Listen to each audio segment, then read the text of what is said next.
a broken wasteland. Come to my fire and place your blood and steel upon my pyre.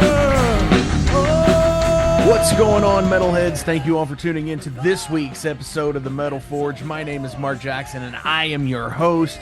With me, as always, is Jason Gardner from the Ale Horn. Not today! I should have brought my horn over here. Just right behind me. But... No, I've had this on the wall here for a while, and since I cleaned up the Metal Forge earlier, I did some literal summer cleaning this week here in the Metal Forge. Got a new PC, got a new monitor that's going to be mounted to the wall soon, so anybody who comes in the Metal Forge and actually does an in-person interview, it's going to get a nice... you'll get to see the fucking waveform on the wall behind you as we're recording. I think I'm going to be doing some new video ideas while that's a thing. And yeah, I did cable management. So that's always fun shit. It's not a wad of twisted fucking cables under my feet anymore. Cable management sounds like a class you could take at a community college. Yeah, I mean, It probably is. I mean, at least at some point it was. So, anyway, I want to show you this really fast because, you know, we're operating on a couple of different frequencies here. So, since I cleaned everything up, I actually have a holster for the forge. Right. For the horn over here. So, I don't know if you could still hear me when I was talking or not. But I kind of got away from it for a little bit. So, fun stuff. Jason, dude, how the fuck are you? I'm good, man. Something I want to talk to you about that you posted today. It made me proud, but I totally disagree with you at the same time. And that would be the Gojira Olympic performance. Dude, I saw that, and... Yeah. No, and I'm not saying that what they did was a bad thing by any stretch of the word, but I see people out there who are completely obliterating the idea that they played to a track or anything else. And looking back at the video and the picture that was posted from their drummer, yeah, there's no triggers even on those drums. I mean, the trigger, dude. I mean, they could put the triggers on the batter side of everything. They didn't show the back side of him playing. I mean, I'm sure being on the side of a castle, you had to get really creative. Let me see if I can cue this up here really fast. Go ahead and keep talking about it. Tell me. You know, it could have been electronic. It could have been an electric hybrid also. Yeah, it totally could have. Totally not doing anything with that, you know. I mean, let me see if I can find the picture here. And I'm sure I'm like completely washed out. All right. Under new stuff. I don't know. Let me see if I can save this image and share it to the screen here, because we're going to get a look at this. We're going to try something new here in the Metal Forge. You have like a laser painting circle shit with and everything, like a conspiracy theorist style. No, I do not. Yeah. I mean, if there's ever time to be a conspiracy theorist style, so we're living in it right now. So, yeah, it's a shame you don't have one. Sure.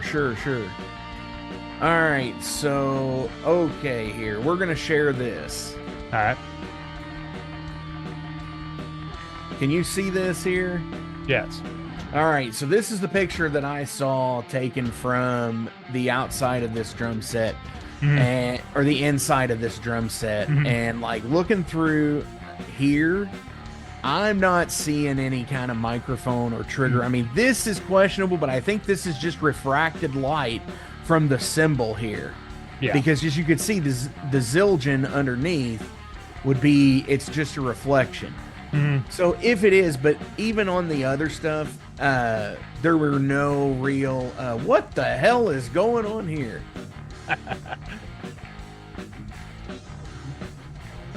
Shit. Fuck you, Mazda. Now I'm going to get a fucking zing for that shit. Okay. But anyway, you see what I was seeing. Yeah, I mean, but again, I have to say we don't know when that was. We don't know when that was taken though. It could have been before the day before, or the hours before they were even playing. Exactly. So, yeah. Exactly. But I'm saying if they did, who gives a fuck? It's not like it's anything new. It happens at every fucking Super Bowl. I don't care. It's still a big deal for metal. Right. And the thing that pisses me off is the metalheads out there that fucking sit there and say, "Yeah, metal, we did this," and then it's like, "Yeah, but there's the possibility of this. Oh, they fucking suck." It's like, it's like you can't have it both ways, because there's a lot of people there. They can't do a big fucking changeover, and even still, there's bands out there today that fucking fucking Milli Vanilli it all fucking day long. Yeah. I don't think a French death metal band is gonna really bone it in with a fake performance. I don't really think they need to, because I don't think they ever expected to get to this level anyway. I mean, it's an obscure genre. First of all, it's death metal, and then it's like French death metal. Sure. So I mean, it's like, yeah, I mean, that for them was a Metallica moment. Oh, that was bigger than anything Metallica's ever done. That was broadcast to at least 1 billion people. And yeah, I mean, it was recorded to a click. It had to be, because there was too much stuff going on that had to be exactly with all of at the point. Yeah, with opera the, singer, with the backing track and the backing tracks and everything. The opera singer coming on the boat, the blood splatter that was ribbons, but it looked very effective from a distance. Sure, stuff like that. So yeah, it was of course it was on a track, but I have no doubt they didn't really play it. You know, right? Yeah. And you know how that shit is today, too, with mixing in a live setting. I mean, especially in upper echelon bands like that when they're playing in fucking stadiums and arenas and shit, that they're doing a 50-50 mix of triggers and live kit. Yeah, well, I mean, it was probably all run through the TV studio stuff anyway before it went out. Also, sure. So. Yeah. Yeah, I mean, I'm sure there was... Not to mention, it's on a delay, and... Yeah. You know, so there's all kinds of stuff with it. Yeah, I have no doubt that it was very heavily produced for TV, but I still don't think they phoned it in, because they have no reason to, you know. Like I said, they're a death metal band. But all the rock bands who have pantomimed it for the Super Bowl halftime don't have a reason to phone it in either. But how many rock bands have played at the Super Bowl in the last 20 years? The Stones and Tom Petty. That's it. And the Stones are probably questionable that they don't phone it in. Hasn't Aerosmith played it? I mean, Prince is still around. I said 20. I said the last 20 years. I don't think Aerosmith played in the last 20 years. The Who had 20 years. Yes. I don't know. That's for another time. But. That's for another time. But I mean, it's still. I mean, and even sometimes I think it, like the fucking shit, like the Grammys, it's still pantomime for the. Well, sure it is. I mean, I know that was one of the things that they had talked about in a year and a half in the live, how they hated it. But anyways, we've been rambling on here for a fucking minute. Jo Gamel from Metal of Jupiter and Jo Gamel's Rock Goddess podcast is our guest today. And totally rad stuff. I met Jo back I'd been following her on Instagram. I met her back at Legions of Metal. So rad. Super rad chick. She's showing what's up with the women in the metal scene, you know, with almost daily episodes. So looking forward to talking to her. What else you got, Jason? I mean, that's a heavy deal. Which also this past week, I want to point out, I did a Metal Monday or a Music Monday post. And totally did Cemetery Rats by Orange Goblin, which is a great song on the new album. It sounds like Chuck Billy sings on that song to me. I get that. But he very much sounds like it. Yeah, there's definitely a Billyism to it. Yeah. Charles William. Yeah, I'm still listening to Orange Goblin. So, yeah. Are you still listening to it, dude? Oh, You yeah. need to put on. You need to put on that Freeways album after the Orange Goblin. You'll thank me. Yeah, I just keep forgetting. You need to send me a reminder in the morning when Yes. when I do my heavy listening and driving to work. Right. So, how is the big Carolina of North going? I mean, y'all got shows coming up. You all played AVL Fest last night. Yeah, well, as of this recording last night, we played AVL Fest. I have no idea how it went because I haven't done it yet, but hopefully it goes well. And if you were there, reach out, which I don't really expect anybody to be there. But that listens you to the never show. know, dude. Wouldn't it Well, be it's interesting? It's a wristband only event. So basically, if you don't buy a wristband, you don't get in, which I think is kind of bizarre for the small venues, considering they still need business to come in. The big venues I understand because like you have capacities and paid. and they're gonna have a lot of people there anyway. But small venues like a bar that doesn't allow other people outside the AVL Fest to come in, I thought it was kind of weird. Right. It's not my deal because we're getting paid pretty good. So Right. And so were they. That's hopefully all new people, except for like the bands and maybe some that'd guest be a bands. great idea. So yeah, hopefully some new people. We'll see. Speaking of But Asheville next bands, weekend. yeah, definitely. Speaking of Asheville bands, I did see that All Hell was playing a free show in Atlanta later this year. Yeah. That was totally cool. I saw the flyer and I was like, wow, that looks really rad. Yeah, they're It's also like, I'd playing like to go- they're also playing the post party of Heavy Mountain the weekend of As Albany. Celtic Celtic Frost. Frost, yeah. Yes, totally. I guess that's the only thing that I care for in like a tribute band is if it's like a once a thing, once in a while. I have no problems when it's like bands playing tribute sets. The problem I have is the tribute bands that make a whole fucking career out of other people's homework. Sure. Yes, that's where I draw the line. Like what All Hell's doing, playing like an all tribute band set with like 3 other bands, totally cool. I dig that shit actually. But when you're just like Nirvana instead of like Nirvana with an A, you spell it with an I, and you make all your money playing songs that you had no part in writing whatsoever. That's why I'm like, you're a fucking hack and you're a fucking cancer to live music. Right. And people call them, that's the bottom of the barrel of playing music. Yeah, it's worse than a bar cover band. Yeah, it is. Yeah. A bar cover band has their place. Like I don't necessarily think they're amazing. Yeah, they should be Monday, Tuesday, and Wednesdays. Yeah, well, it's like bars that we don't play at, like the fucking the Get Down or something. I don't know why I said that. That used to actually be a venue here in town. We actually played there. Yeah. Hey, the Village Inn. I mean, I get it. There used to be a venue here. So, I mean... Funny story, though. The Get Down used to be the Odd. So... Oh. Yeah. Oh, interesting. Yeah, well, we went from the Get Down to the Auditorium. Ripley's made sure that name didn't stick, so now it's just the Odd. Yeah. Sure, yeah. Fuck you, Ripley's. And the also, only for Ripley record, that's worth any shit is from fucking Alien, yeah. Ellen Ripley. And also, there's no Ripley's, believe it or not, anywhere in this part of the state to be found. So go figure. Yeah. They're I mean, probably the next closest one is Nashville or some shit. Pigeon Forge, Gatlinburg. Close enough. Yeah. All right, let's go ahead and get into it. This is from Metal of Jupiter. This is Tell of Your.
What's going on, metalheads? We are back this week with Miss Jo Gamel from Jo Gamel's Rock Goddesses and Jupiter, Metal of Jupiter, the Oracle of Jupiter, musician, interviewer, artist, both visual and audio.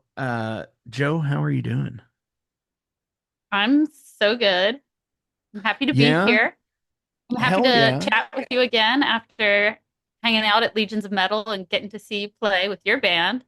Right. Yeah. That, I mean, it's hard to believe that that has been 3 months ago already. And it's crazy how time flies in the metal scene. And even just from that time, the insane, like for one, the insane amount of episodes that you have put out, because you do almost daily interview episodes. How, and this has been a very time consuming thing. How do you do that? I do a one a week, sometimes two, and I'm just, wow. How do you do 4 to 5 to 6 to 7 a week?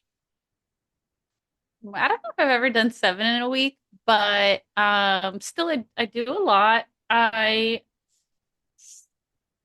don't know. I think it's so much fun to talk to everybody. Every single person that comes on the channel is so unique, and so I'm excited to Sure. like discover them as a person.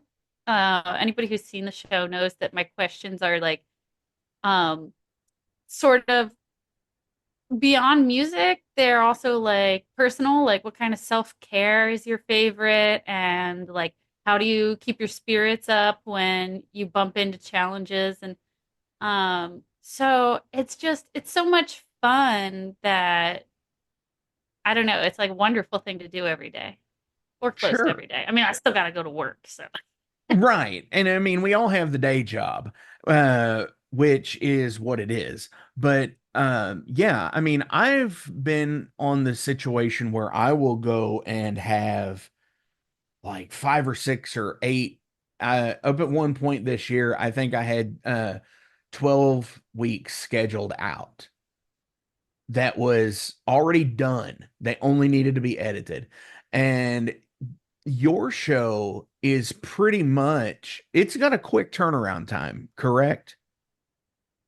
yeah, it's like I film and then release within a few hours. I don't do any editing for two reasons. One being that, like we were talking about before we started, if it's not fun for me, I will lose interest because then Sure. it's like a drag. And Feels a I little don't too think, much like work. yeah, I guess that's what it is. And then the other reason is I, as a listener, like to hear pauses, like who's thinking before they speak and who has no filter. Like that's a part of the Sure. personality. So I just let it roll and I put it on the internet, and then whatever you say is how you say it. I Yeah. don't know. And yeah, there is, I think that stuff's pretty cool too. As it goes through my editing process, it's mostly just ums and that stuff, like the awkward pause, as it were. But no, so what made you want to get into doing interviews for one? Hmm. Um, I was getting really interested in the history of women in rock, and I started a painting series. Maybe there were like 40 paintings. They were all portraits of women that are household names like Lita Ford, Joan Jett, Nina Hagen. If Nina Hagen's a household name, I'm not even really sure about that. But basically, like in my mind, the classics. And so as I would work on each portrait, I would listen to the woman's discography, and I would watch her interviews, and I'd watch her biographies. And not every woman had done video interviews that I could find. And I thought that this contributed to my lack of access for women role models for rock and metal and punk and all forms of music, pretty much. So I wanted to sort of like correct that for anybody who is a teenager now and really needs, especially like girls, like a 15-year-old girl who really needs to see the whole story of how people get somewhere.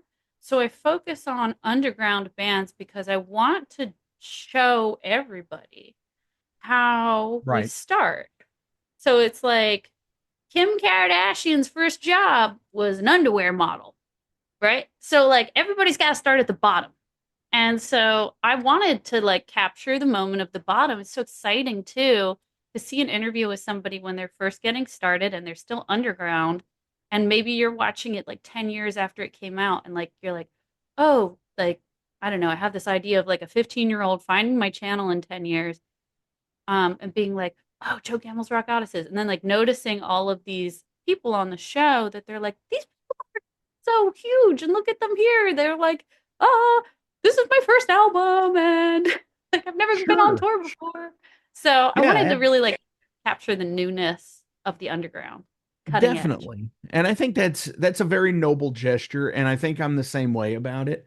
So that's I think where we have a similarity in our shows is, focusing on more on the underground metal and rock as it were, instead of not, and even still, even with getting somebody who is a catch like an Anvil or a Midnight, or a Night Demon, bands that are on that bigger side, you know, even with them, they're still underground to a degree, Um, and I dig that. That's one of the things I like about your show.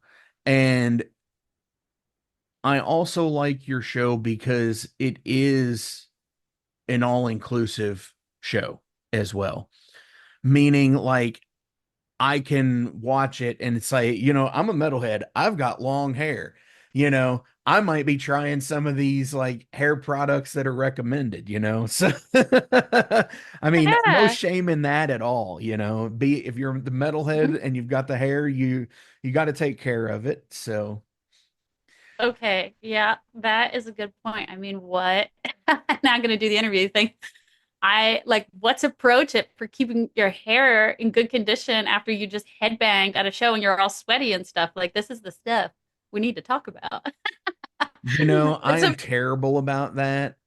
I am very terrible about it. I will usually wait until the next day and then I will mess with it. Yeah, but I mean, that's just me being a scuzzy dude. So no, I mean I have done that too. I'll just be like, it's going into the bun and I'm going to sleep and I'll figure it out tomorrow. Just a lot oh of no, I'll conditioner. I'll rat nest it. I mean, mine it'll just I won't put it up. It'll No, I'll make sure it's rat nested in the morning. You But know, that's a mark of patience, honestly, digressing because here. I know it's good. Oh, we Right. have a girl on your metal show. Now we're Make talking sure you about use the hair. tea. Make sure you use the tea tree oil shampoo. There you There we go. go. Guys, it's got good stuff in it. But no, let's talk about Jupiter. So you've got quite a few amazing musicians you're surrounded with. Snowy Shaw, Kyle McNeill, holy hell. So I mean, and that's just two. So tell everybody in Metal Forge land about Jupiter and where, obviously, from Jupiter, where you come from. Um, well, I guess that the whole project started with when I became friends with Olaf Wickstrand and Enforcer. Mm-hmm. Um, I was like on the album Diamonds, he does some scatting kind of like David Lee Roth. And I thought that was so interesting because where I grew up, we had this funk and soul radio station, and then we had like kind of a metal station. And those were like the only two stations that came in clearly because I lived in a rural area. So to hear some scatting on a metal album was so exciting to me. So I ended up writing the lyrics to Ode to Death for him. And then I was at the studio with him and the producer when they were working on that album, Zenith. And Tomas wrote the lyrics to Black Sun. And so that's how we got to know each other through Olaf. And Tomas is just like a really brilliant creature that has this totally idiosyncratic way of using language. And fun fact about him, he is second place in the world for a game called Boggle, which is like a speed game where you make as many words as you can out of a group of like 9 letters that are like Sure. shaken in a I'm box. familiar with it. Yeah, he's second in the world. So he's like Holy got a hell, special that's brain. insane. And he does it in English, not in Swedish, in a second Wow. language. Second, yeah. So he has a special brain. And so then he knew David from Help at a Sport, obviously. And then David knew Kyle. And Snowy Shaw actually just lives down the road from Tomas. So that's kind of how it came together. It was like uh, Tomas and I were co-composing.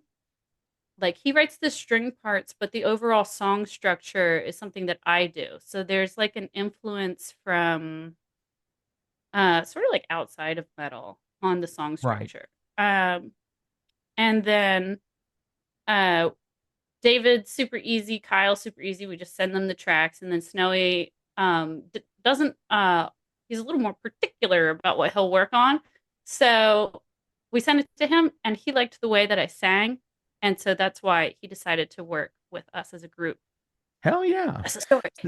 That's rad as hell. Now, obviously today is a very special day, and we've got more on that in a minute because we're going to be debuting something new, right? Yes, we are gonna debut the second See, single.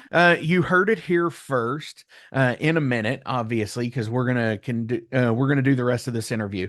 But with Jupiter, what is the overall goal with? I know you're releasing songs. Are you planning an album?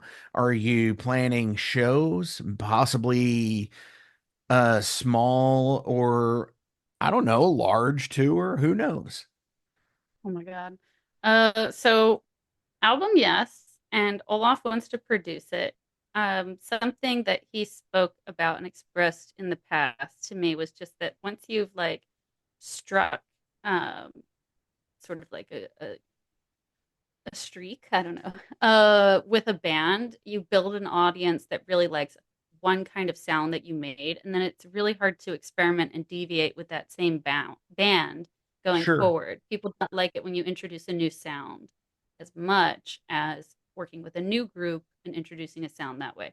So he's super excited to work with this more experimental sound that Jupiter has. And so he's going to be producing the album, and we're working on figuring out just when we get all that done. Snowy and I are in the same boat. We do not want to tour. So Okay. maybe we'll play some festivals, but obviously he's very busy, and Right. that was like kind of one of the questions that was like sort of like my heart was racing because he was like, "Okay, so I have one serious question. How much do you want to tour?" And I was like thinking like, "Oh my God, I don't want to tour at all." And I was like, "I guess I better just be honest. I hope he doesn't want to tour a lot." And I was like, "How about we do like 2 shows a year?" And he was like, Right. "Perfect." Like, And, oh, and good. and I think that's the thing today. I think that's what more bands are leaning to doing because the tour aspect is hard. It's expensive. It takes a lot out of you physically. Let's face it, bad habits form on the road because you're away from your normal everyday structure. And Mhm. yeah, when you've got members, like I say, you're here in America, but you have members all over the UK and in Europe. So that's harder to do, especially, when you think about the logistics of actually getting everybody together. Yeah, so I've been granted permanent Swedish residency, and most people are in Sweden. So we have that at least, but it doesn't really change what you just brought up.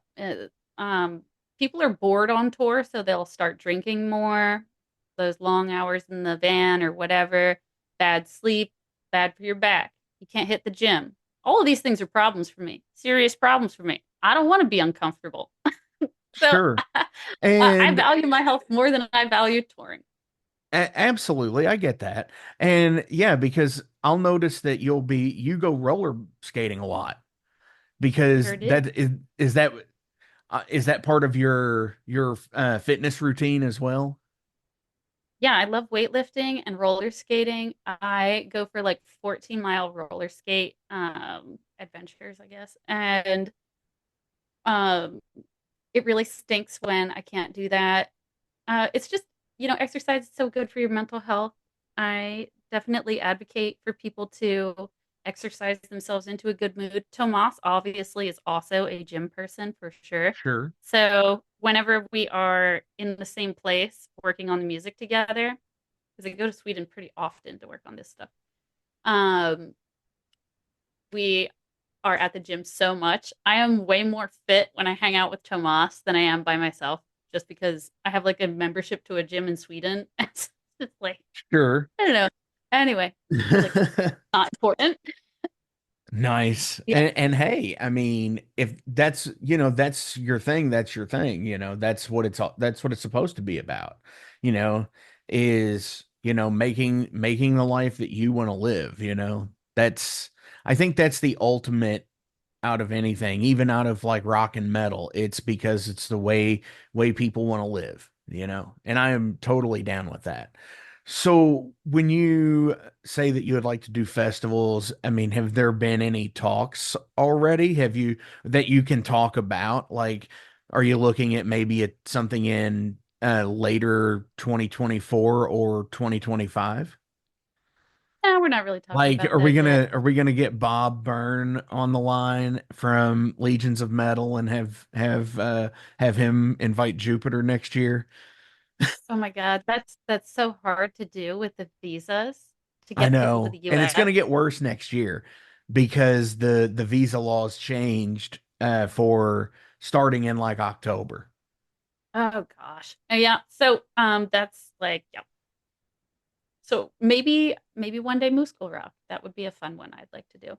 But Absolutely. we're not really talking about Um, that yet. well, I mean, hey, there's always time, and hey, that's what it's all about. You've always got time. So I am going to ask you a listener question. Ooh. And the question is, what kind of parallels do you see between art and music? What makes trying to navigate the art scene different from the music scene? Oh my God, what a fun question. Thanks, whoever brought that up. And that was submitted by Zeba from Oh, Ice Howl.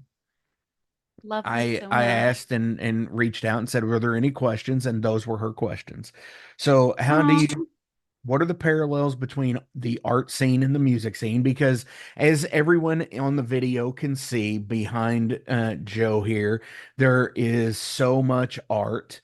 Obviously, as I'm looking at it here, I totally see the quintuple headed bass goddess behind us, and I I think it's awesome.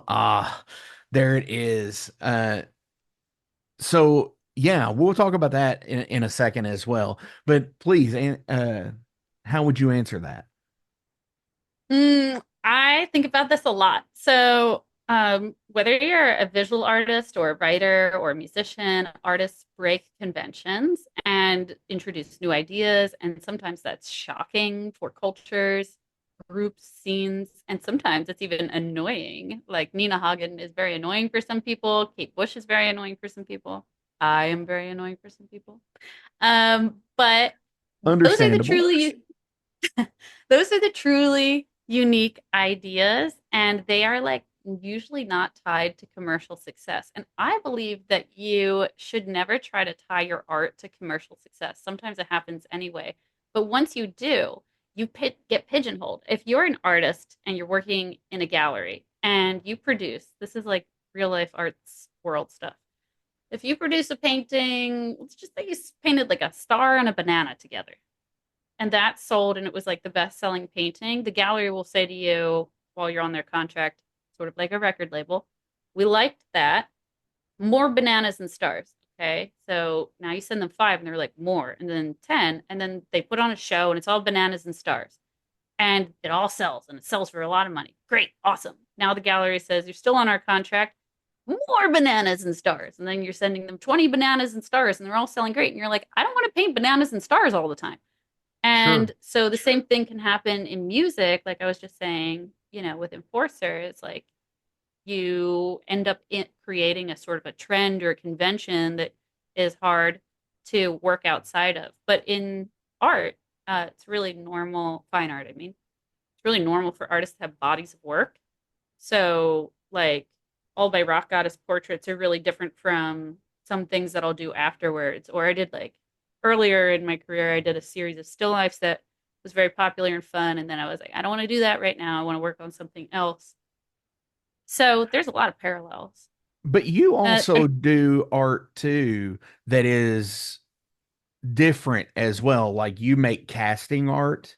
You have very mixed media art. yeah, For a lot of it that I notice.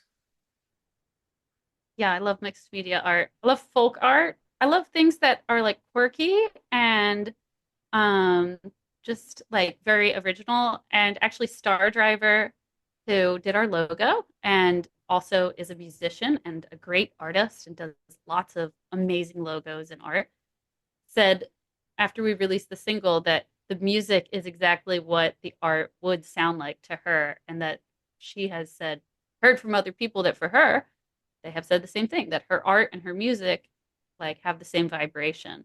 So Sure. I'd love to see more of the rock goddesses and all the musicians out there dabble in other mediums and see, yeah, what the consistencies would be. Absolutely. And honestly, there's another artist that I very much admire. His name, he used to be in the band Black Knife from Lexington, Kentucky, which is, kind of like a black thrash band. They were anyways. They're no longer out, but he did all of their artwork.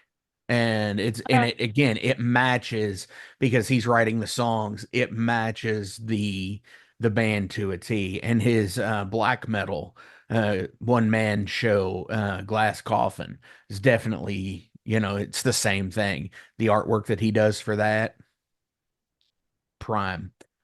So yeah, I think that's a big thing, And as you said a minute ago, to relate back to the thing of saying that uh, artists releasing something, and then they might change their sound a bit, and people all of a sudden just are turned off. Yeah, that happens a lot, like more often than it should. And I think the big turning point when people started noticing bands doing that was with Metallica, when the Oh yeah, Black yeah, Album and that's then Load and Reload came out. But anyways, that's another topic for another day, is why, anybody would, make that parallel. So wait. I have to add one thing to this. sure. So like the creative vibration, um, the color cyan. So like color is a wavelength. It's a light wavelength, and our eyes are sensitive to the wavelengths, just the way that our ears are sensitive to vibrations that are also wavelengths in their sound. Cyan I'm pretty sure it's a C sharp or a C flat. They're the same wavelength. It just depends on Interesting. how we're perceiving them. Yeah, so I think like a visual artist and a musician can have the same vibration in their work. Definitely. No, I think that's absolutely a thing. Um, so her other question in that is what makes trying to navigate the art scene different than the music scene? I don't know if there's very much. It's sort of got the same gasoline, and that's money. Um, with Sure. money opens doors for both. Like if you want to, if you want to release an album and you really want it to break a certain threshold, all if you look at the data on those albums, like the production costs are high. And Yeah. then it's the same thing with fine art. If you want to like break into a certain like threshold of buyer, like you're going to have to create work that actually is more time consuming, which makes it more expensive, and like materials may be more expensive, and even the production, like we were talking about casts and molds, like the rubber molds and the epoxy resin are more expensive materials to work with than Sure. like paper mache. So that is very similar. What's different? Hmm. Oh, and I totally get the I was and this has been a recurring point made on the show for like the last 5 years with what you just said about the production costs and everything, and whether working with paper mache versus resin versus silicone molds or paint oil versus acrylic, etc. Is don't blame your lack of technology or lack of material for not doing your art either. Because if you want to do it, you will do it bad enough. You will do it with something, whether it's, pen and ink or whatever, you will make Mhm. it work no matter what. And I think that's the same way over anything, whether it's film, whether it's music, whether it's paintings and visual art like that, drawing, illustrations, uh you'll To make it your work. point, to your point, Beetlejuice had a really low special effects budget, and so it was like intentionally exaggerated, like bad special effects. And like Hmm. we have a $0 budget for our music video, so we're going for full camp. We just want it to be fun and creative. And it is time consuming, but so in that way, it is valuable because time is so valuable. Sure. But like, I mean, I like art like that. I like art that is like found objects. I like paper mache. Like, it doesn't have to be a glass sculpture to be interesting to me. Um, so yeah, to your point, like it can be interesting, Sure. a Oh yeah, I concept. I enjoy thread art, like where people will hang different lengths of thread in different colors and you just walk into it in a certain way and it makes image after image after image. There was one that we had here in Louisville at the Speed Art Museum years ago where it was the old English writing that's on the top of the Declaration of Independence, we the people.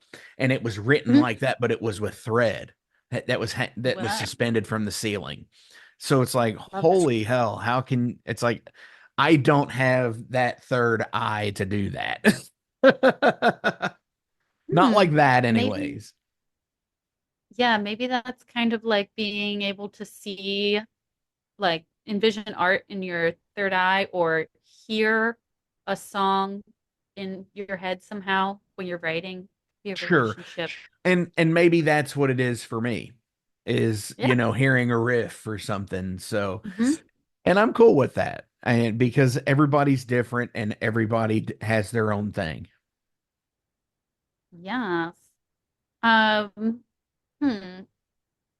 Oh, yeah. So like a concept like that of like using this thread and transforming the material through what? Like it goes through this process, this like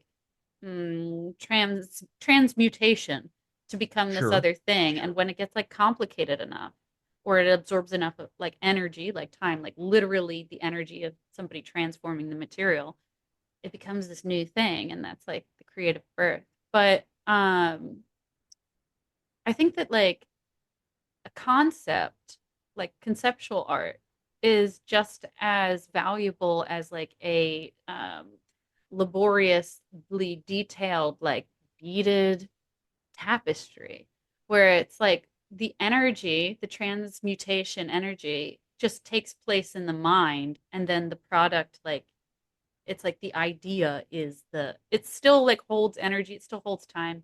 I think I'm getting kind of abstract for this interview. Let's get to the next question. For sure. No, I think you're right though. I mean, it's like the way perception happens, and uh the way you then process that perception. Is that about what you're going for? There are so many ways to peel that apple and that onion. Okay, so We're getting really lost now. sure. So let's go ahead and have some derailed questions, some fun questions, some just whatever. What are 5 songs that are in your player right now that are rotating that you have to listen Uh, to constantly? I cannot stop listening to Rubber Band Man by the Spinners. So it's like a funk song. Um, oh, and then I guess the whole album Break Every Rule by Tina Turner, but if it was one in particular, I guess it would be Typical Male. Cool. I've also been listening to Son of a Preacher Man by Dusty Springfield a lot. And quite a bit of Diane Davidson and Cher's song We All Sleep Alone. Those are the ones that have been just all over me the last 3 days. Definitely. Hell yeah, some pretty cool stuff in there. And wasn't expecting, some of like the Tina Turner at all. I mean, not saying that, yeah, I know you've posted about her before, but like that's totally rad. And Cher's had an interesting career. Cher was pretty metal for a time in the 80s, like when she was doing like when she looked metal anyways, and Mhm. became a mega star in that time period. And total rad stuff. If you were a superhero, what would your power be and why? Oh my gosh, I love that question. My superpower would be the ability to like purify things. So I could touch a river and all of the like pollution and trash would just like dissipate and turn into like space dust and float back into space. And I would be able to touch like a decayed, beautiful mansion or something, and it would just like magically like rebuild. That would be cool. That would be awesome. I mean, Like hell so yeah. ready for that answer. No, that's great because it's like there are so many, whether it be like dilapidated houses or, we're so much pollution because it's everywhere.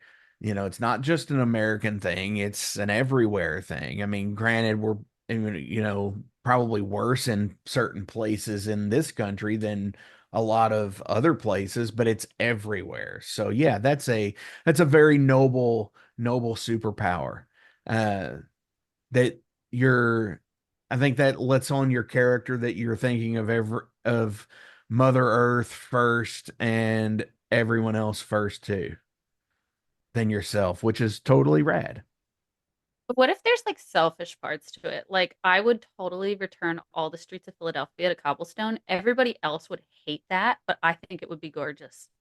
That would be cool. But is that a but it does that because is that a purification? Well, you know what? With all the potholes we have on these streets, it Yeah, probably probably is. so. Yeah, that's a fair point. And they're not That's a even potholes anymore. They're craters at this point. So just Oh driving yeah. around the craters might as well be out on the moon. Talk about that infrastructure bill. Yeah, that didn't work. That Right. went way haywire. No kidding. Anyway, what keeps you interested in your goals and dreams?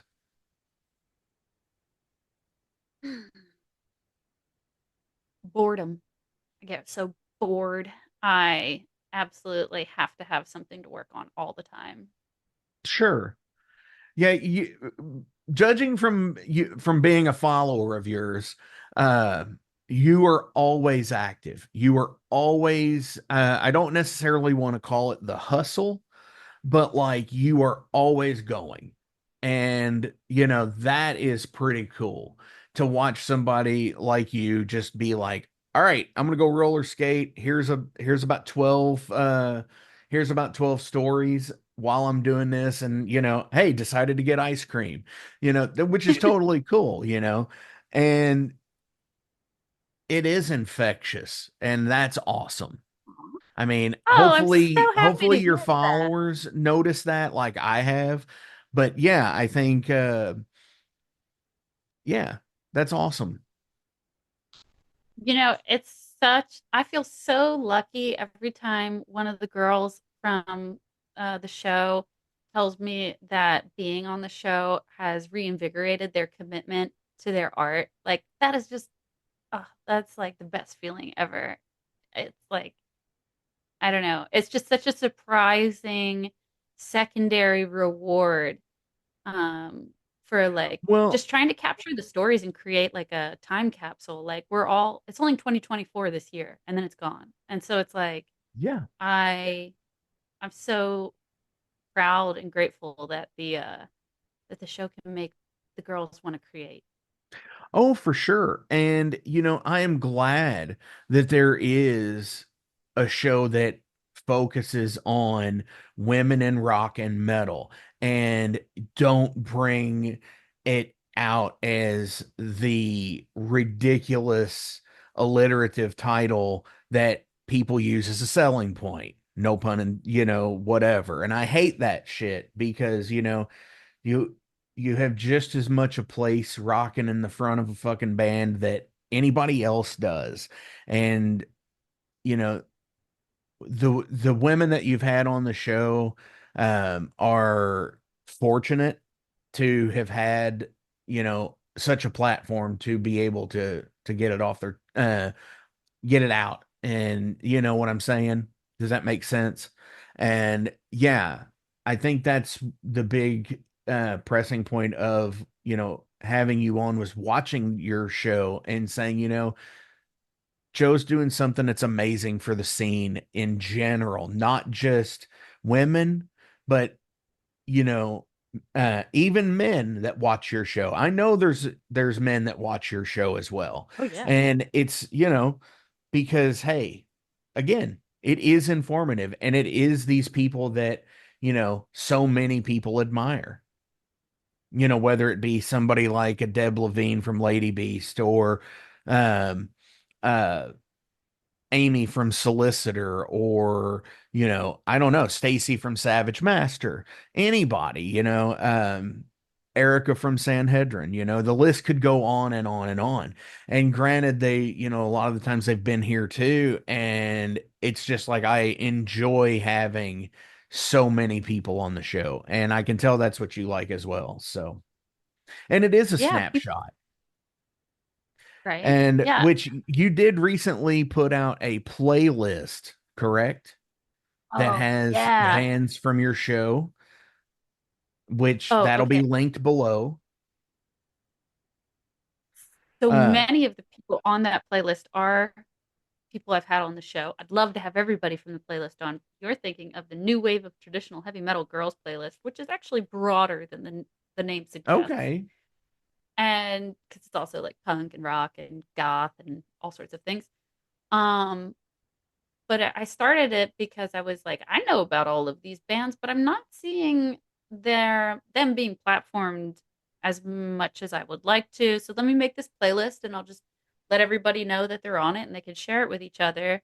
Um, and it got like pretty popular, I guess. I'm not sure like what popular is for the sure. internet anymore because it's just infinite.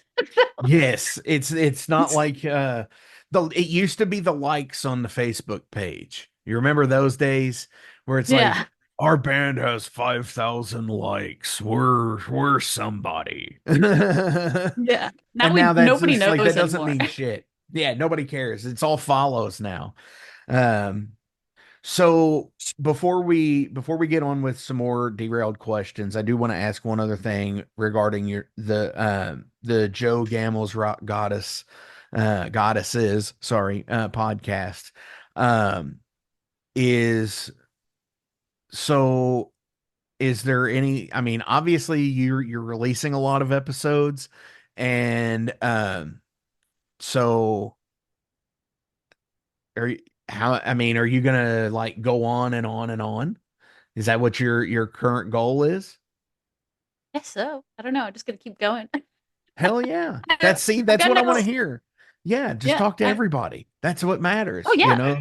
I want to talk because to. we're I all want to talk people. to everybody. Yeah, and all the guests have like when they come from a varied, influence. They have like totally different ways of storytelling, and all of their information is so valuable. And the crossover between them is super interesting too.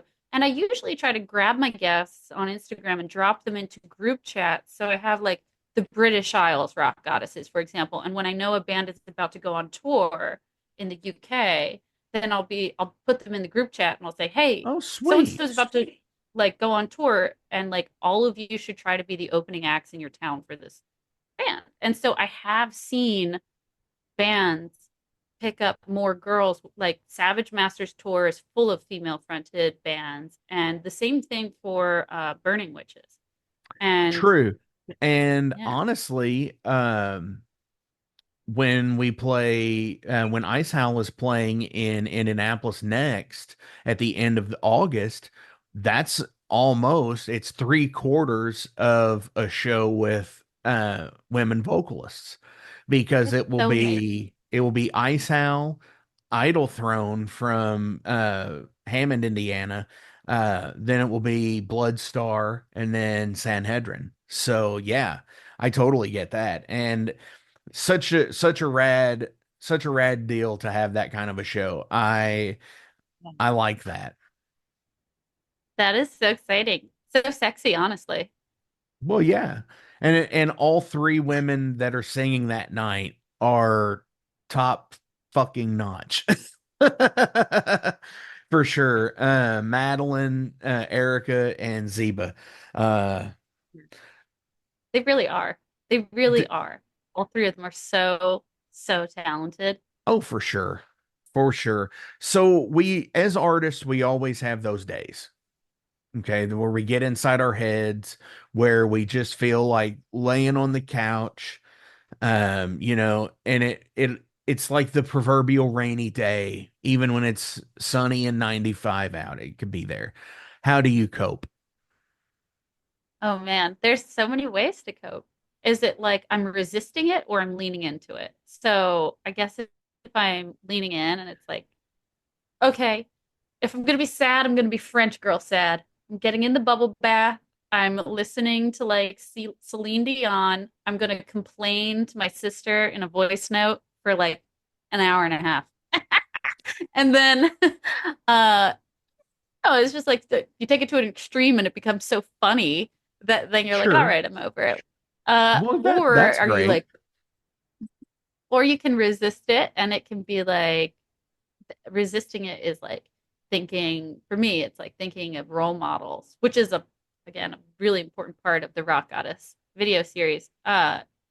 It's like remembering that Cher didn't have her biggest hit until she was 52. Tina Turner started over. She had to let go of a huge career and start over with four kids because Ike dumped them on her. Joan Jett got rejected from 23 labels after the Runaways broke up. And the majority of the classic rock goddesses, just what I call female rock stars, because rock star feels so gendered to me personally. So gone beyond. We're goddesses. So Sure. anyway, but the majority of them, if their band fell apart, they released a solo album. like, I don't know, Stevie Nicks and Tina Turner and Sonny and Cher and so many examples. And so it's like when that happens, it's an invitation to like be creative and do something else. So I don't know. I just think about these people who, I mean, Doro Pesh, right? Warlock fell Sure. apart, and then she did Doro. Yuta Weinhold, oh, she went through it. And she went through it again and again and again, and she just white knuckled it. Right. And so, Absolutely. and yeah, And I Wendy, don't know, of course. right? And then Yeah, the third Wendy thing that Williams helps or me, Wendy O. Williams. Yeah, she did it too after right? plasmatics.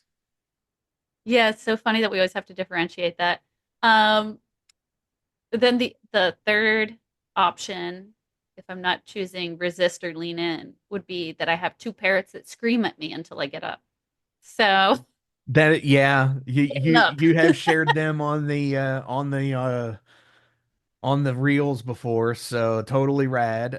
My guitar player in Overload is a bird guy. He Ah, Yep, he loves his birds. He is a zoo actually. He has a rabbit, he has rats, or he has birds. He's had all kinds of pets. So yeah, totally cool. Um, I do have a couple more questions. What would be your last meal? ooh, um, it would be a whole fish, like a sole. Maybe it would be ice or salt baked sole. Ooh, Yeah. hell And yeah. then maybe I'd pair it with like some kava. That sounds very nice. I've never had it, but it sounds awesome. There are very few places to get it, but you can get it. There's one place that has a location in Miami and one that has a location in Manhattan. I can't think of the name of the place right now. Nice. Um, but kava, you can get that at the grocery store. So at least there's that. Hell yeah. Do you have any recommendations for any of the listeners out there? Just on anything. Mm. Like, how about a movie?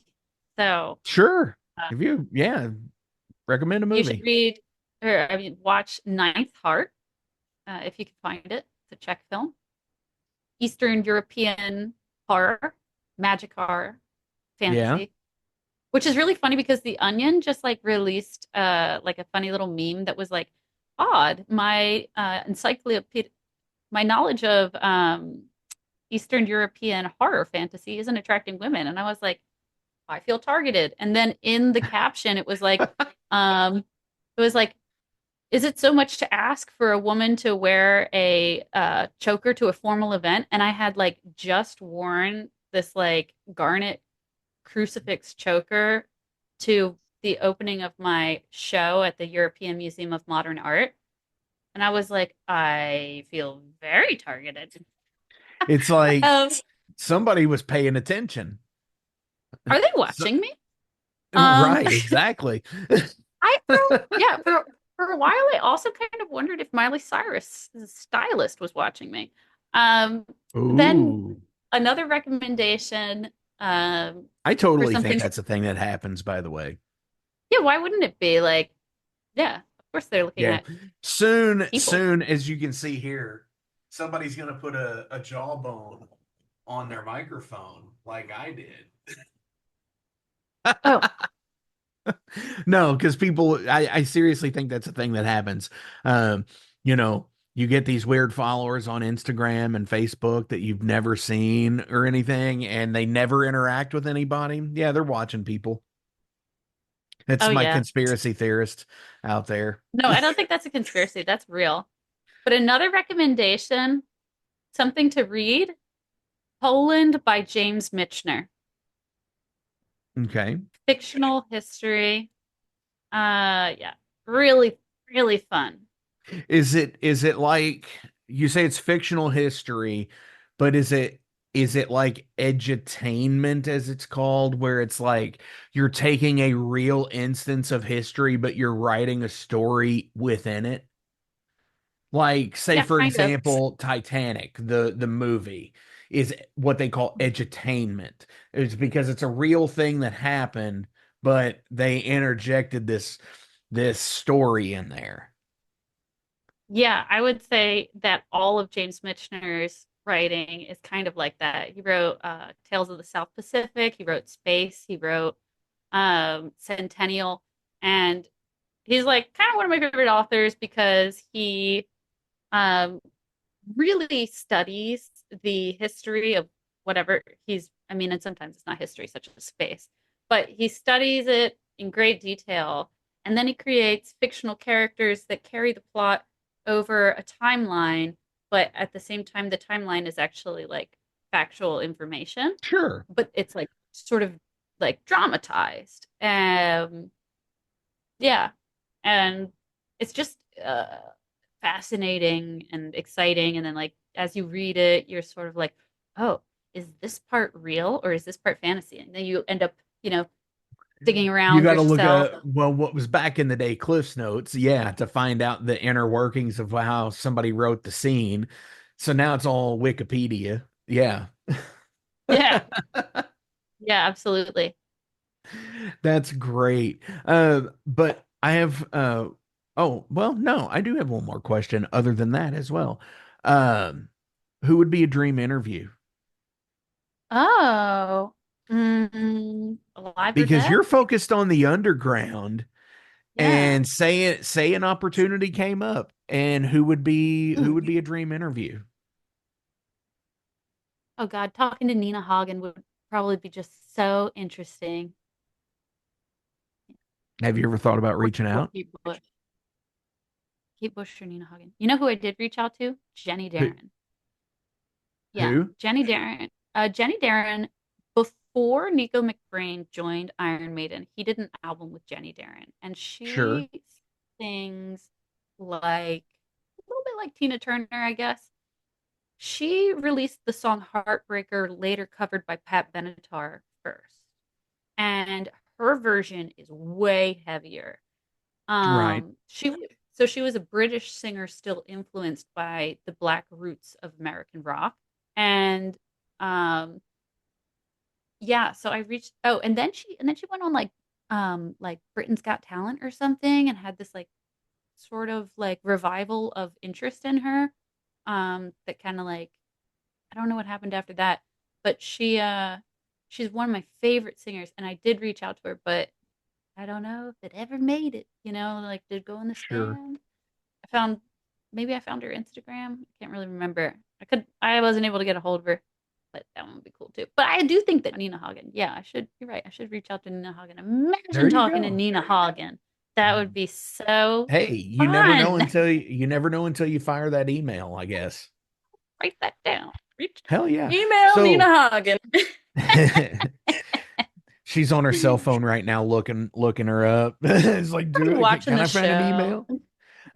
As always, links are listed below, so please give a like, a share, and a follow.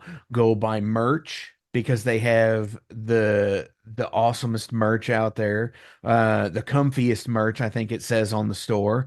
Um, they have awesome like leggings, which those hey, compression pants kick ass. I'm not gonna lie, they kick ass. Um, Get but a yeah, blanket. Cold yeah, get a sometimes at those blanket. outdoor concerts. You need snuggies. You need Jupiter Honestly, snuggies. well, the blanket I actually did design for Musical Rock because every year Musical Rock is a different terrible temperature. And so nobody ever has warm enough clothes for it. And then like just once in a while it's like medium, but at night it goes right back to freezing. And so I thought, what we should sell at Musical Rock?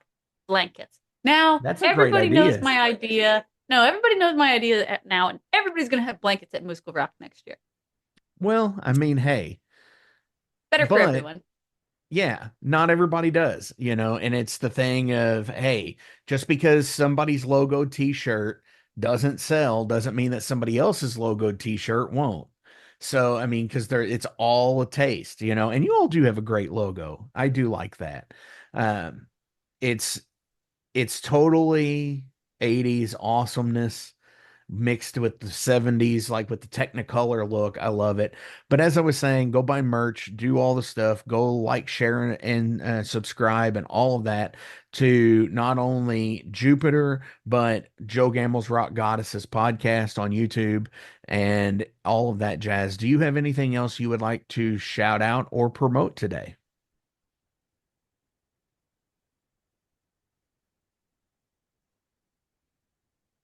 Oh, there's going to be a new music video for the new single as well. That Nice. wasn't confirmed.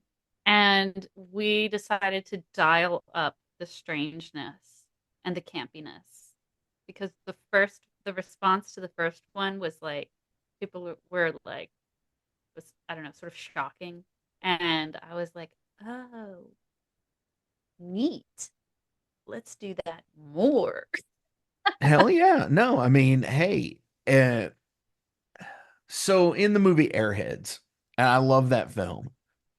There's a scene where Jimmy Palantine or Jimmy Wang or whatever his name is from the record company says to Chaz, he's like, maybe a gimmick would help. Cream always rises.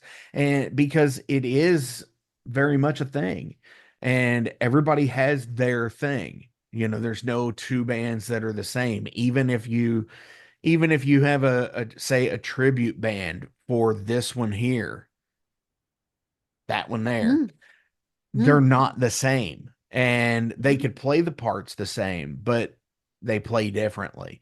So, yeah, that's the cool thing about it. Yeah. Honestly, I mean, I love a gimmick. So, you know. Uh Yes. And I love this bass, by the way. I love explorer shaped basses and V-shaped basses. Hell yes. And yeah, with my the hot pink pink strings. strings. That's my gimmick. Oh, well, it's like playing the bass with the long nails and the hot pink strings. It's just like See, I just I couldn't play bass like with nails. I get mine if I had mine like even just like longer than what they are, I would be like feeling like I was cutting my fingers because they overlap so much when I Oh, okay. play. And it's like Oh, yeah, total crazy stuff. tons of different technique. Yeah. And So I do have one more question after we get through okay. this.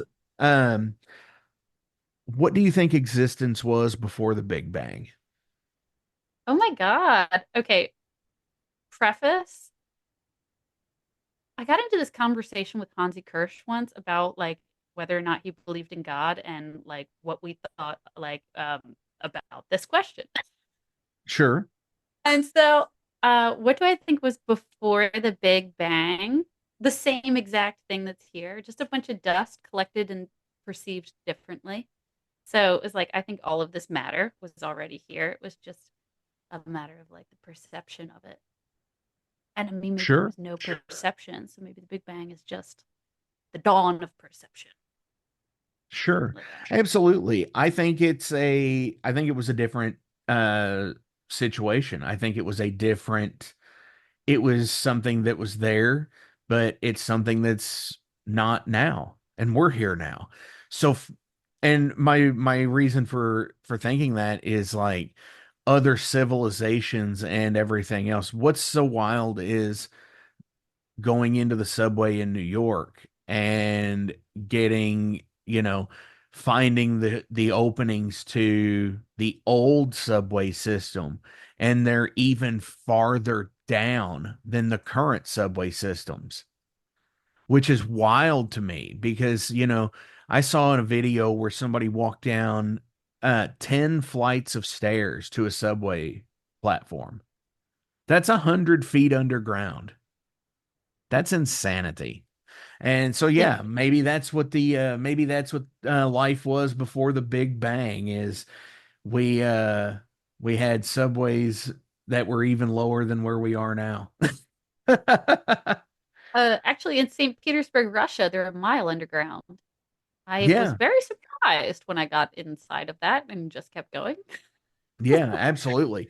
There's the bridge that goes between Chesapeake Bay and there at Virginia and Virginia Beach, and where you go, basically it's a mile long bridge and you're like a third of a mile down the tunnel, or sorry, it's a tunnel, not a bridge. You go a third of a mile down, a third of a mile across, and a third of a mile back up, and you're all underwater. It's just like going through the tunnel in New York, I guess. It's wild, wild stuff.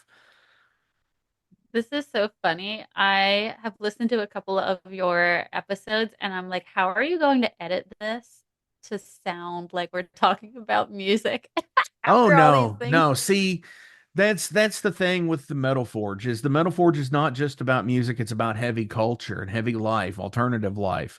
It is very much a, it's a platform for, it's very much like yours, how you don't edit a lot of shows. Mhm. Here in the recent times, I've not really edited a lot myself. I'll only like some dead air if it goes way too long. If it's like 10 or 12 seconds, I cut it. But like for the most part, no, it's everything that's there is there. And because everybody has a voice, everybody has something they want to say, and that's what I'm here to do. That's my platform. That's why I put out shows weekly. And honestly, I think that's where when anybody who has a talk show wants that same thing, I think. Wants people to get it off their chest, as it were. Hmm. I love that. Yeah. I love that you bring like an openness for people to like be the whole character that they are. Sure, because we're all, hey, I'm very much different than, I'm sure Joe at home is different in home because it's safe space than Joe in public versus Mark in public versus Mark at home. And here in the Metal Forge, I have a room dedicated to this. So when I come in here, I know I've got to be in host mode. And that's always an interesting thing. And I guess where this relates back to the the big bang of things is it was existence on its own, but it was just a different form of existence, I guess. I tend to think of it as year one. It's like a restart. It is a mystery. It cannot be understood. Exactly. Well, the other thing is how do we know that this quote big bang that we're talking about is not necessarily a firework that we were ignited from? And as fireworks ignite and then die off, how do we know that that's not what because we're always talking about that. Like, hey, the sun's going to burn out, you know, we don't know. But anyways, Probably. this is why the section is called derailed, because everything gets derailed. So Joe, thank you so much for being in the Metal Forge this week. This has been awesome. I appreciate you. It was great to have met you in person at Legions of Metal. I had already been a follower before that, and I was like, she looks like that person. And then I looked at my phone. I was like, it is her. And then I went up and introduced myself. Um, Yeah, but you're it was so such a friendly. pleasure to Thank you have for met you. It introducing was such a yourself. great show. I'm sorry. I said, you're so friendly. Thank you for introducing yourself. Well, yeah, I mean, hey, we're all people, as I say. And I think that's the reason why I do the show is we're all people and we all have something to say, like I said. But on our way out today, I'm going to let you tell the people what's going to happen here. So what are we're Ooh. going to debut something new. Oh, yes, my faithful friends, you are being rewarded with a preview of the second single from Metal of Jupiter, the Shamaran. The Shamara. Yeah. Showers in my perfect water.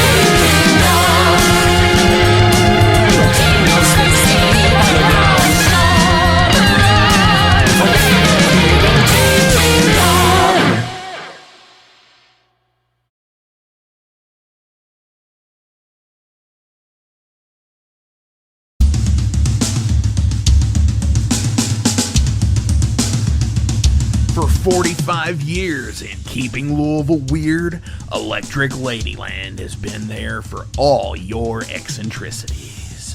While they do offer the best smoking supplies out on the market today, there's a whole lot more to check out. From ashtrays and blacklight posters, to records, incense and burners, and items to stock your metaphysical supply. They are open from 10 to 10, 7 days a week, located at 2325 Bardstown Road in Louisville, Kentucky, and at electricladyland420.com. Roll out.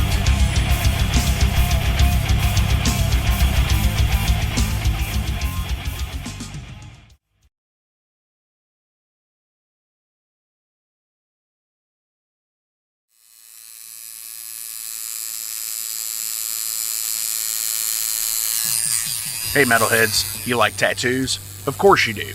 If you're in the Louisville, Kentucky area, come on over the bridge to Clarksville, Indiana, and get you some ink done at Ageless Art. If ink isn't your thing, they have a piercing studio as well. Visit agelessartclarksville.com to see some frequently asked questions, meet the staff. The shop is open Monday through Thursday, 12 to 8 p.m., Saturdays, 12 to 10 p.m., and Sundays, 12 to 6 p.m., all appointment-only spots.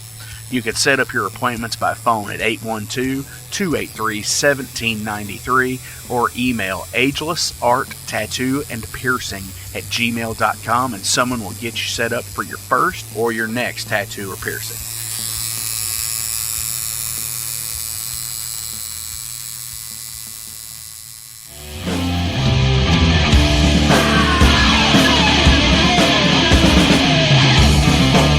Hey metalheads, after going to a rager, what's your ultimate go-to? Mine is totally pizza.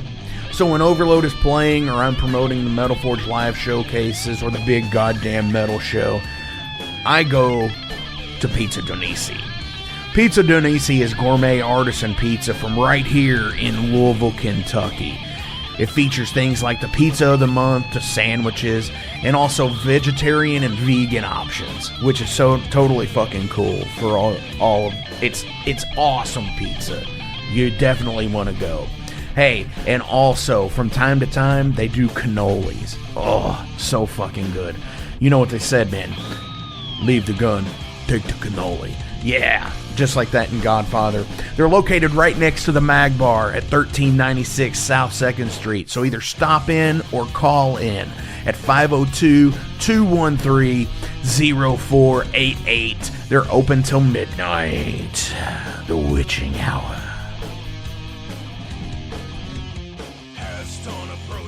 Heineken? Fuck that shit! Pabst Blue Ribbon!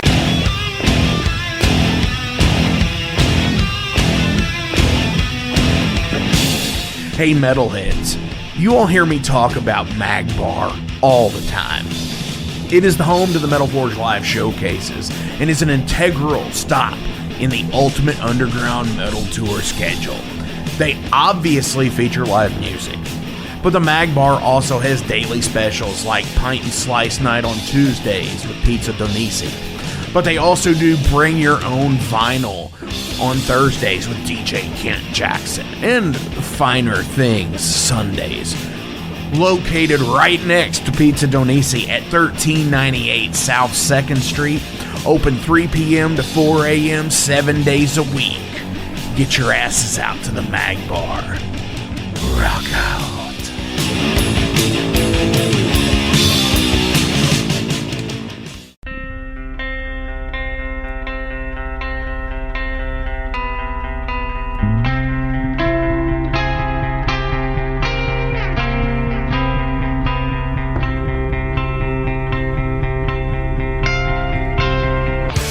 In 2017, one man's vision and passion for all things metal started out as a record store in his house. Years later, the fight against a mainstream empire continues as Shade Beast. An independent metal collective and online store based in Athens, Georgia, is the world's premier heavy metal brand for music heads that value authenticity over the mainstream acceptance. Featuring original t-shirts from some of the best underground artists, as well as stickers, posters from the Shade Beast Presents concert series. Unique, one-of-a-kind collectibles and small curated selection of vinyl and cassettes from the masters old and new. Visit shadebeast.com and enter promo code SithLord for free domestic shipping on your first order, whether you're a new customer or returning. And be sure to join the Shade Beast social groups on Facebook and the interwebs to keep up with the new release announcements and talk all things metal and Star Wars. You'll never find a more wretched hive of scum and filth.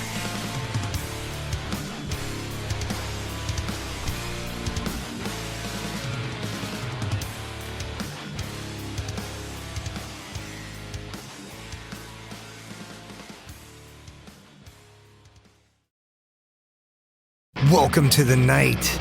You think you know Night Demon? Then the Night Demon Heavy Metal Podcast is for you. Step into the darkness as we peel back the curtain to give you an unprecedented, all-access look into the mind and the heart of the demon. We're talking band history, song analysis, studio anecdotes, stories from the road. It's everything a diehard Night Demon fan could want and more.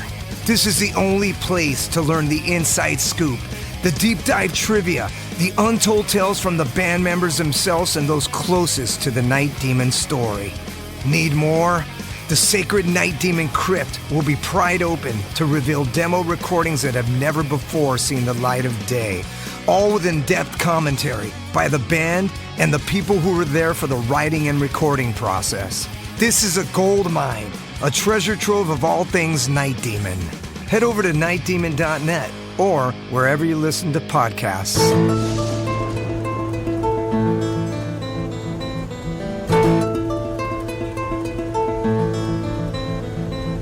Since 2013, there has been a calling from the underground, from the graves of all those unholy, and they decided to make a zine to talk about all of this. Soul Grinder Zine! An independent metal zine to keep you informed on all things metal and horror from the underground. Available in both print and digital formats, they're bringing you the best interviews and reviews out there today. Not only do they do the zine, but they also do compilation CDs. Check them out at facebook.com/soulgrinder.zine and start your subscription now.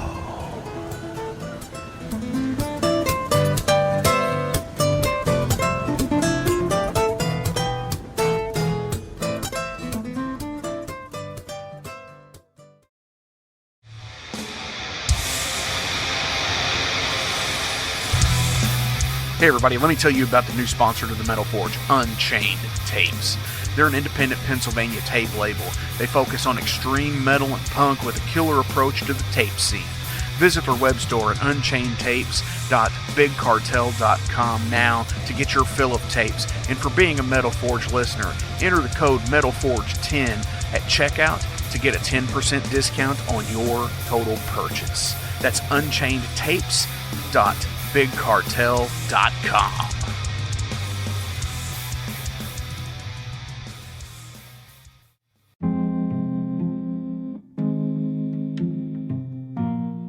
What's up, Metal Forge fans? This is Alan Bishop, the alchemist of Indiana's Black Forest and head distiller at Spirits of French Lick. Do you find yourself drawn to the unexplained, fascinated by the Fortean, or enchanted by the paranormal? If the things that go bump in the night resonate in your mind, then tune into my brand new podcast, If You Have Ghosts, You Have Everything. Featuring first-hand accounts, collected stories, interviews, history, and speculation related to all things not of this world. Available now on Anchor, Spotify, Google, Amazon, and more. Sit back, relax, and remember, if you have ghosts, you have everything.